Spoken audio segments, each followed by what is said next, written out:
For quite some time, we've talked about how COVID-19 is taking a terrible toll on our city, our public health, city services, and the economy.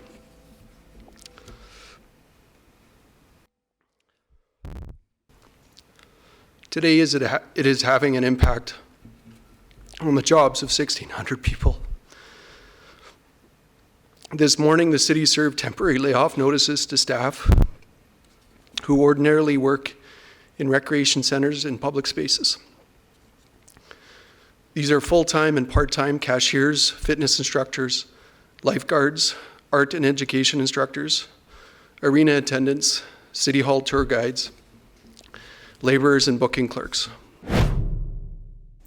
Interim city manager for Edmonton, Adam Lachlan, there, emotional and announcing the temporary layoffs of 1,600 city staff today. Calgary will also let go of some on-call or casual employees as part of its efforts to mitigate the impact of COVID-19. These layoffs come on the heels of the provincial government's Saturday layoff of up to 20,000 education support staff jobs. The province is already reeling from the impacts of COVID-19 measures and the seemingly never-ending drop in oil prices. Word on any significant federal bailout of that sector has yet to be confirmed. So let's look at how Alberta is faring during this tough time. The Globe and Mail's Kelly Kreiderman is with us from Calgary, and Kathleen Petty, executive producer of CBC News in Calgary and host of West of Centre, joins us from our studios in that city. Hi to both of you. Thanks for being with us. Hi, Vashti. Kathleen, let me start with you. It's a tough thing to listen to, just the emotion in the interim city manager announcing layoffs there. Give me a bit of a picture. I know we can delve into sort of the specifics of all of that. What is the sense right now where the economy is concerned in Alberta? I think people, honestly, Vashti, are feeling pretty desperate. And I mean, you know, this was not a booming economy even last year. And depending on who you look to, we were already in recession, according to some forecasters. Others, we were sort of just barely above that. So, I mean, we're already starting at a very low level. And as we saw from RBC last week, they said as bad as this is going to be for the entire country and as bad as it's going to be for oil-producing provinces, it will be the worst for Alberta, the worst decline in Alberta's history and the worst decline in all of Canada. And you can see that. There are many jobs that we don't even know about that have been lost because announcements aren't made. People are trying to do it as quietly as they can, but certainly with organizations like municipal organizations, they are generally pretty transparent, although the City of Calgary, for example, today didn't put a number to it, but it will be very similar types of jobs, all of those associated with recreation. And I can tell you, if you go to downtown Calgary, although this is probably true of a lot of places, but it's even more pronounced there, you know, those office buildings are dark. They're empty. The parking lots are empty. And, you know, a lot of people who have just really given up. I mean, they've given up. They don't see a way out of this at the end of it. Kelly, on the heels of that, we also saw this weekend, and we're going to get into the reasons for sort of the pronounced economic downturn, but we saw, for example, the province announce layoffs of educational support workers. Can you tell our viewers a bit about that and what the reaction has been like?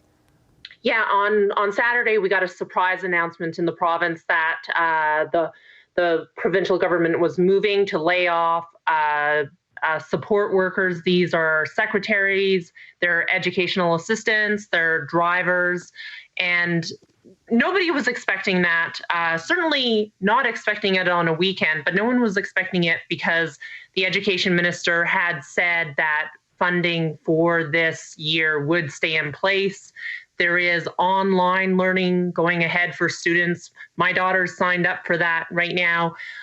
So nobody was expecting this. And it was a real shock. And it was a real shock that came on a weekend. It came following bad news from this provincial government in their discussions with doctors. There's been very fraught discussions between the provincial government and doctors right now. And some even accuse the government of using these layoffs as a distraction. Now, on the province's side, Jason Kenney, the Premier of Alberta, has been warning again and again, we are headed into a recession, a downturn like we've never seen since the 1930s, of course, the Great Depression. And there are people who I have seen people on Facebook both saying they're very angry about these layoffs. They're very angry in the way it's done. But I've heard other people saying, you know what, in oil and gas and other industries, we've been laid off many times up to now. People are being laid off in downtown Calgary, in other parts of the province, in the private sector in a major way. So it's not unexpected that the provincial government would make this move. I think it's just the way it was done at the timing of it, and it adds to the narrative that Jason Kenney's had a problem with, that he cares more about male oil and gas jobs more than other types of jobs. It adds to that narrative that his critics have often said, and I think that's the big problem with the layoffs this weekend. Well, and the numbers are so large. I was just going to say, Vashti, just to pick up on what Kelly's saying, like, remember, according to the unions involved, this is anywhere between 20 and 25,000 people. As Kelly pointed out, it was not that long ago that the education minister said publicly that there was going to be no change to the funding, that it would be maintained. And that's when we were in the crisis. This isn't sort of pre-COVID. This is in the middle of COVID, as we were talking about schools being closed essentially till September. In addition, the education minister didn't make herself available, right? There was no news conference. She didn't answer questions from reporters. It's just this release goes out. Everyone is responding to it. And it's, I know someone who works in education, and she literally, I asked her on Sunday if she was working today, and she did not know. Right. So she was trying to get a hold of the principal. So, and then of course, the other side of it, different people pointed out that this is an opportunity for the province to essentially upload, right? We always hear about downloading, but this is essentially uploading, the idea being that there are now all these federal supports for people who are out of work. And so then the burden of paying these people then shifts to the federal government, and the provincial government argues then they take that $128 million, which is their estimate of what they won't be spending because they've done this, and put it toward COVID. But of course, as someone pointed out, that money is fungible. So it's, you're moving things around on the chessboard, but ultimately, these are 20 to 25,000 people affected. Kelly, let's talk a bit about the economic context or the backdrop against which all these sort of decisions and announcements are being made. It's not just what the rest of the country is familiar with, which is major economic anxiety due to the spread of the pandemic. That's certainly being felt in Alberta. But aside from that, there's a massive drop in oil prices that hasn't just been caused by COVID-19. It has something to do with that, but it's mostly because of a price war between Russia and Saudi Arabia. And I just want to put into context for our viewers quickly how big of a price drop. We're talking about the price for a Canadian barrel of oil opening today. It's somewhere between $3 and $4. And the price of this sort of benchmark U.S.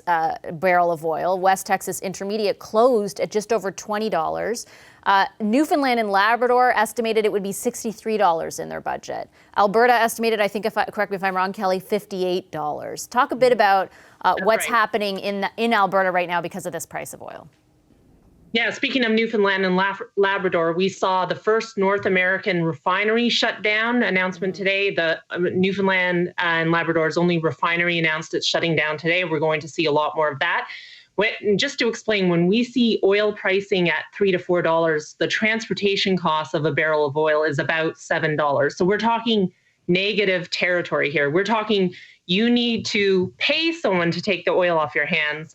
And, right now, storage tanks are filling up, tankers are filling up, and that old problem that we've been talking about forever, that Alberta doesn't have enough pipeline access, that means it can't even get to storage facilities in some cases.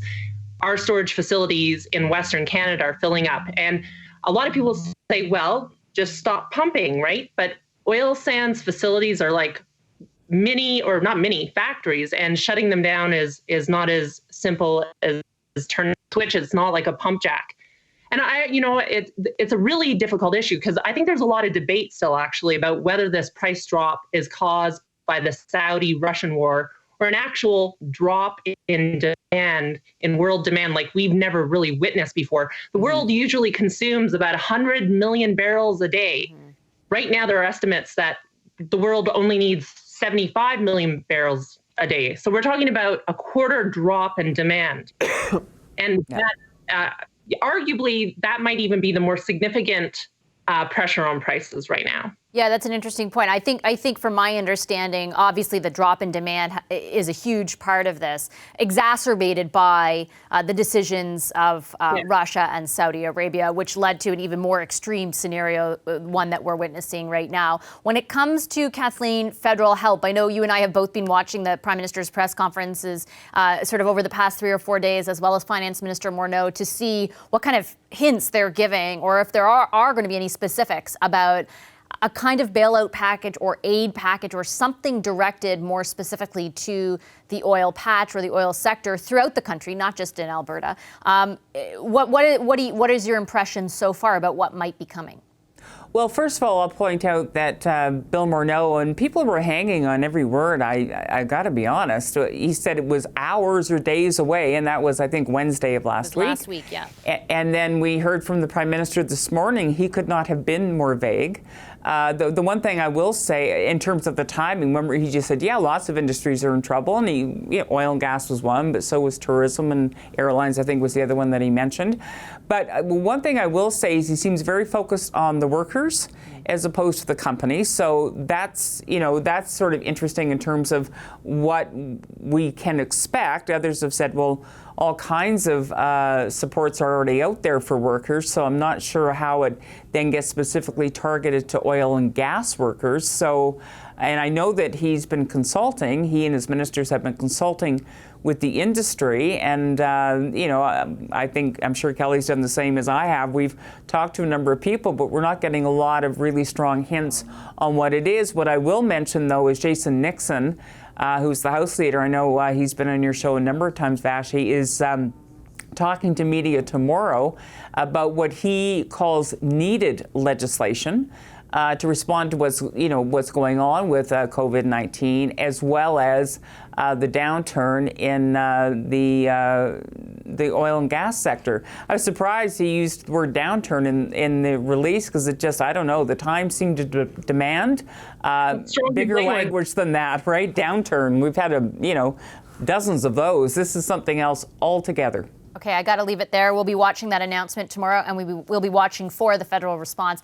I think my information is perhaps towards the end of the week. I know a lot of people in Alberta and Newfoundland and Labrador and Saskatchewan and other provinces are keenly watching for that as well. Thanks very much to both of you for your time this evening. Appreciate it as always. Thank you. That's Kelly Kreiderman from the Globe and Mail, and the CBC Zone, Kathleen Petty. Hi, I'm Vashi Capellos, host of Power in Politics. See more of our show by subscribing to the CBC News channel or click the link for another video.